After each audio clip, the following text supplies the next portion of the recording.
Hey everyone, it's Alexander Robinson. Welcome to the channel, and this is my retro review for Tron Legacy, which came out in 2010 as the directorial debut of Joseph Kosinski, who would later go on to direct Oblivion, Top Gun Maverick, and this year's F1. This movie takes place and came out 28 years after the original Tron.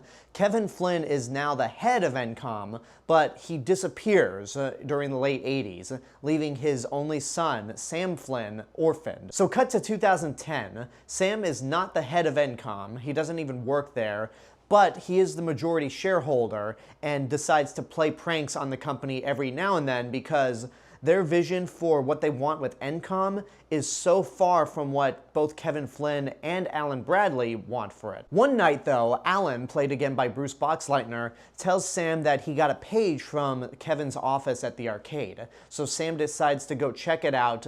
He himself gets sucked into the grid and finds out that it's been taken over by a program named Clue, created by Kevin. And it turns out that Kevin Flynn has been in the grid these nearly 30 years. So along with another program played by Olivia Wilde, Sam, Kevin, and Cora have to get back to the portal and get out into the real world to shut down Clue before he can bring his forces out into the real world. So I guess that's probably the only lead-in to Tron Ares, is that they're going to follow up on this plotline. I remember the excitement and the build-up leading up to Tron Legacy, even from someone like me who wasn't a big fan of the original Tron at the time because I was a dumb kid and didn't learn to appreciate it until I was 34. But I was still excited for Tron on behalf of the people who were fans of the original, just because we could finally see what a Tron movie looked like with modern technology. And one of the other big selling points of this movie was that the music was being done by Daft Punk.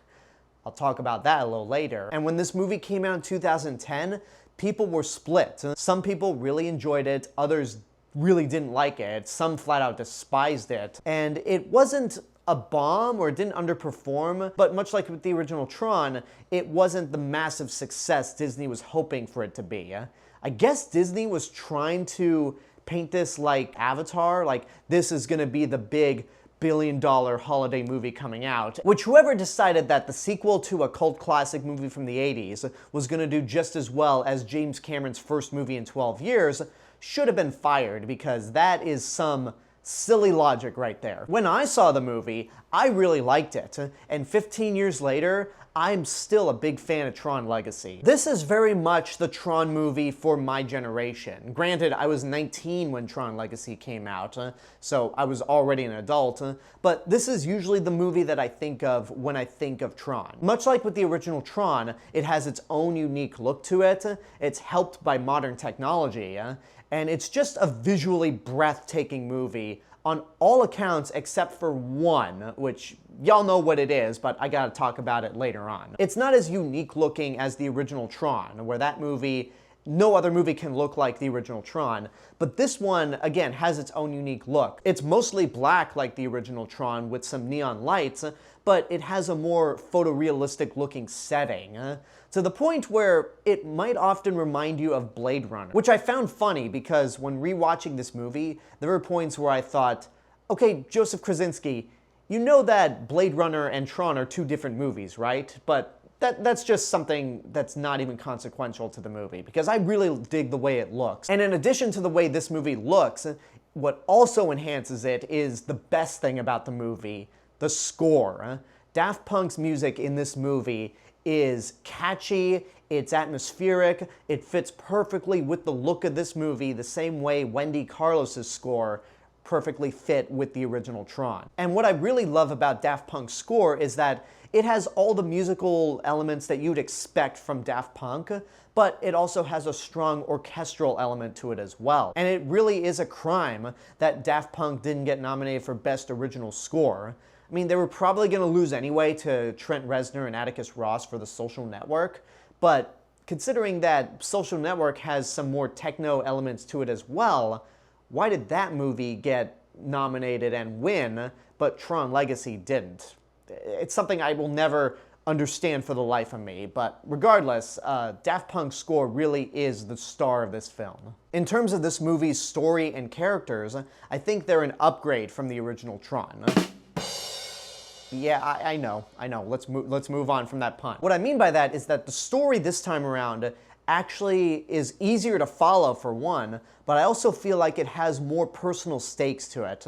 Because when I watched the original Tron, I like it, but I never felt like there were any end-of-the-world, like, high stakes to it. It doesn't feel personal in the same way that this movie often does, where Sam is basically reunited with his father, and by entering the grid, they've given the villain a path to enter the real world. So I feel like there's a lot more that this movie has riding on it in terms of stakes. Jeff Bridges does a really great job as both Kevin Flynn, an older Kevin Flynn, and Clue. As Flynn, he's very wise, he's very zen-like, and he's basically the grid's god. And the movie does a good job at not only keeping in the undertones of religion and faith, but it also expands on them, with Kevin Flynn being much older, and programs in the grid acknowledging him that, yeah, he's the maker. And then the movie also contains elements of genocide, basically dictatorship, and wanting to make the perfect world, or system in this case,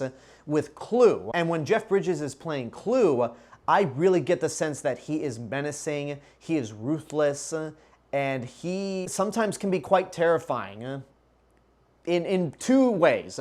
First, in how this character is, how he's just so ruthless and is willing to do whatever he can to get what he wants. But he's also horrifying in the sense that he is frightening to look at.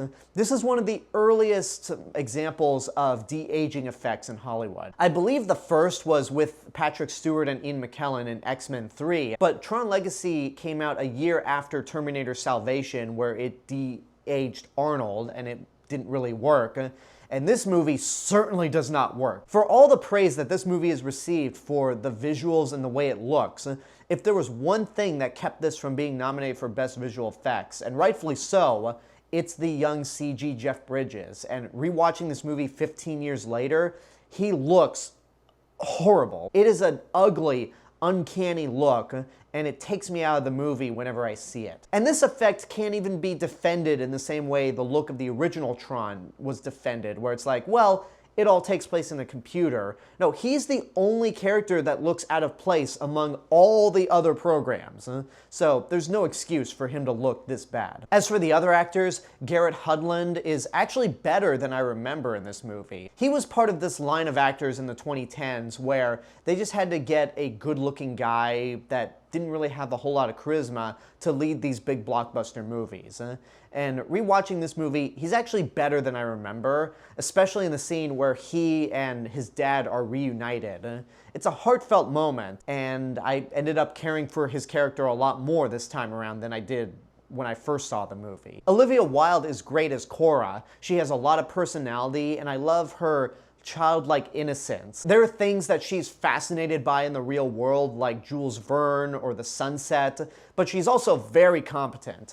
She is an excellent fighter, she's a quick thinker, and she has a very tragic backstory that plays into the themes of genocide and basically wanting to eradicate certain people because they're different. Bruce Boxleitner is good for the little time that he's in as both Alan Bradley and Tron, which I'll talk about that a little later. And Michael Sheen does a really good job. He is so over the top. It's a very small role, but he is enjoying every little second he is on screen. The action scenes are really good as well. Obviously, the modern technology helps, and there's a lot of great physical stunts with the disc war scene, but the light cycle battle is just as good as it was in the original Tron. So good, in fact, that it was basically the inspiration for Tron light cycle run at both Shanghai Disneyland and Magic Kingdom. One day I'd like to go on that roller coaster and go to Magic Kingdom, period. But yeah, the light cycle battle in this movie is awesome. The big dogfight near the end of the movie is great as well. Like, there's just so much to really enjoy about this movie, but again, it's not perfect. I already mentioned creepy young CGI Jeff Bridges, but another thing that still kind of irks me about this movie is that it leaves you with a lot of unanswered questions. Throughout this whole movie, Tron has been reprogrammed into Rinzler and is basically Clue's right-hand man.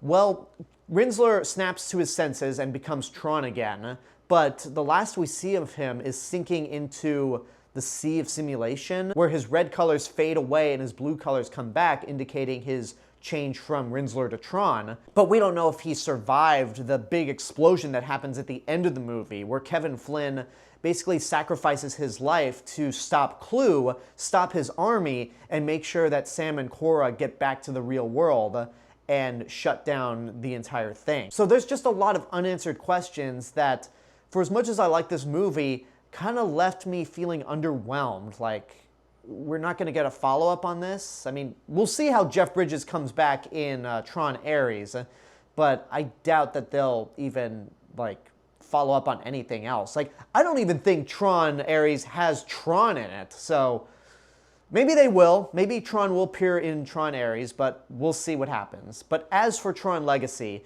despite the anticlimactic ending, I still enjoy this movie a lot. It has a great look to it. Daft Punk's score is incredible, and I really dug the story and characters.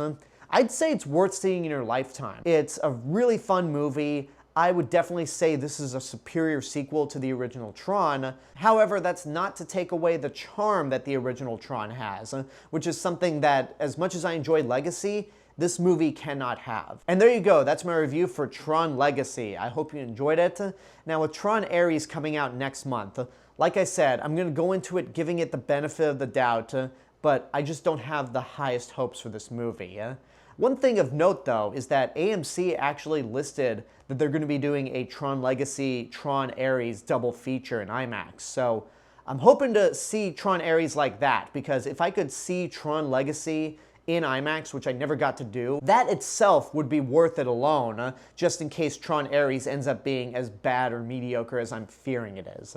But we'll see what happens in October. Thank you guys so much for watching this review. I want to give a special thank you to my subscribers and YouTube members right over here. You guys are the reason why this channel continues to grow every day, and if you want to help to financially support the channel, you can do so via YouTube memberships for as little as $1.99 a month. But until next time, I want to know what you guys think about Tron Legacy. Whatever your opinions are, let me know in the comments below. Don't forget to like the video, subscribe to the channel, and hit the bell button to get notifications.